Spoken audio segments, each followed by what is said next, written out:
ន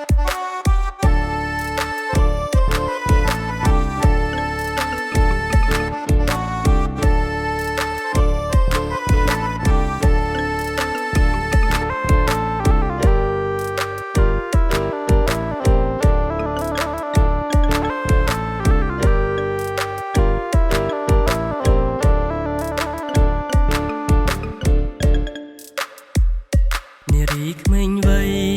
ស្លៀងពាក់ប្រពៃណីខ្មែរសំសួនម្លឹងទេ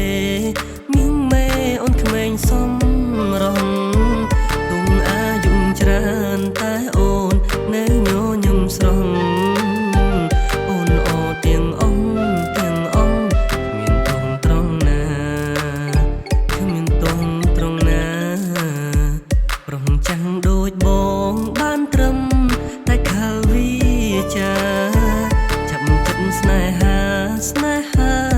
នារីក្មេងវ័យច្រើនតែអាយុសំរងដូច18 តែស្រីដូច16ដូចក្មេងតូចមួយហាអើយនារីក្មេងវ័យទើបតែម្សិលថ្ងៃនឹងពេញក្រមុំ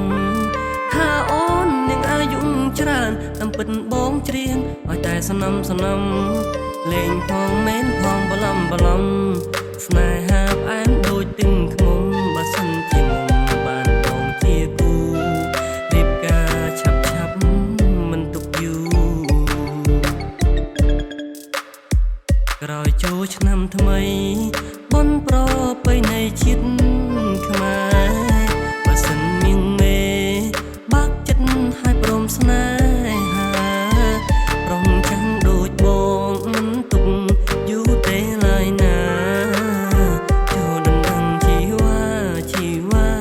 នារីក្មេងវ័យជាប្រពន្ធប្តី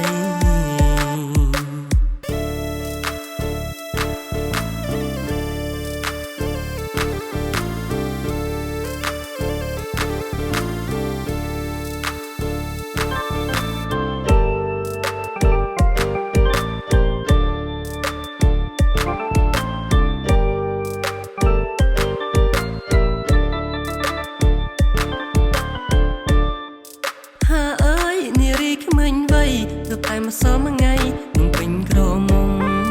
ថាអូននឹងអាយុច្រើនតាមពិតបងច្រៀងឲ្យតែសំណំ